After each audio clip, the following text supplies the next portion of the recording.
Okay, here is my review on Black Ops. The game, storyline-wise, is a little bit confusing at first. You're stuck in a chair, you don't know what happened exactly. All you know is this, is that you got this guy behind this glass asking you questions you don't know any answers to. He keeps asking you about these numbers, whatever the numbers are, and you don't know what they mean. Well, later in the game, you find out what they mean. But minus this, the game does have a few perks.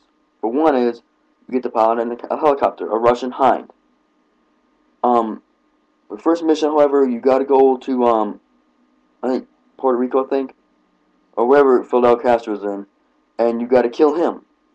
Well, you and his buddy, Woods and Bowman, I think his name is, go in there and you go after him and stuff like that. Well, after all this is said and done, you finish the mission and stuff like that. Well, then, multiplayer-wise, it's different. Multiplayer, you get up to like level 50, I think it is. Then now you hit Prestige.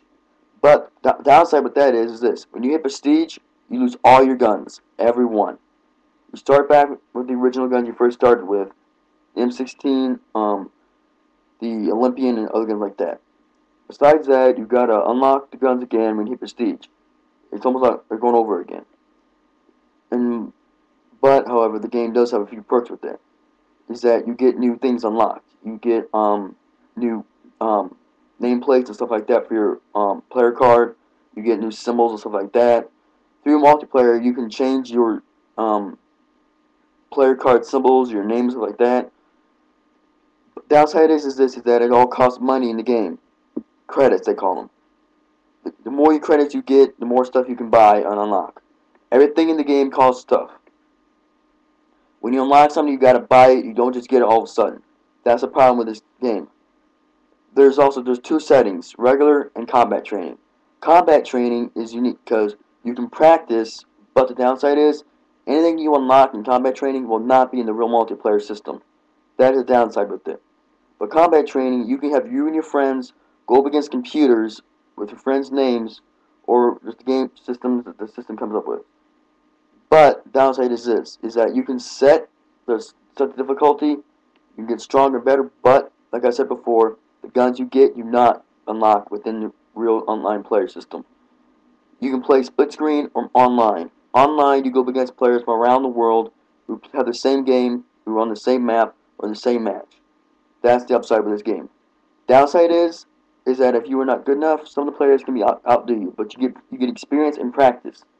That's where combat training comes in. You practice with the computer players as a way of, well, pretty much getting better. Simple as that.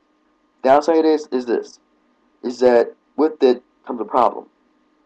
The multiplayer is fun and all, but there's also you got zombies, which is the perk within Call of Duty systems.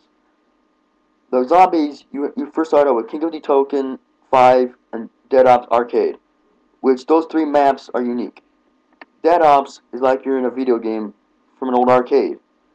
You play as a character you can't see too well. You can only see from a sky view. You get stuff, you get gems and stuff like that, and you gotta compete against other players for first place. King of the Token, it's called Theater of the Dead, is what it translates to. Is where you're as the original players in the zombies. But the problem is that you start out with all this stuff like that. You gotta get the power turned on to get the all the machines working, like Pack-a-Punch, mules, stuff like that.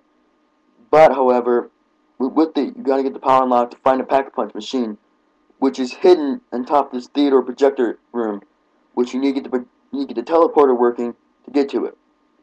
However, while turning on the power, you go up against these things called crawlers. And 5, the other map pack, you're in American soil. You play as Fidel Castro, the Senator Nixon, or President Kennedy. Those are the 4 players you can play as. But you gotta go up against the zombies there. The 2 guns you first start out with is an M9. That's all you get. The guns you can buy at first is the M14 and the Olympian shotgun. Those are the only 2 guns you can buy for like 500 points. The points you get is by killing zombies, rebuilding barriers, or knifing them, blowing up with grenades, stuff like that. Even though some of the things are annoying at first, they're different. Simple as that. That's my review. I'll have more videos later if I can.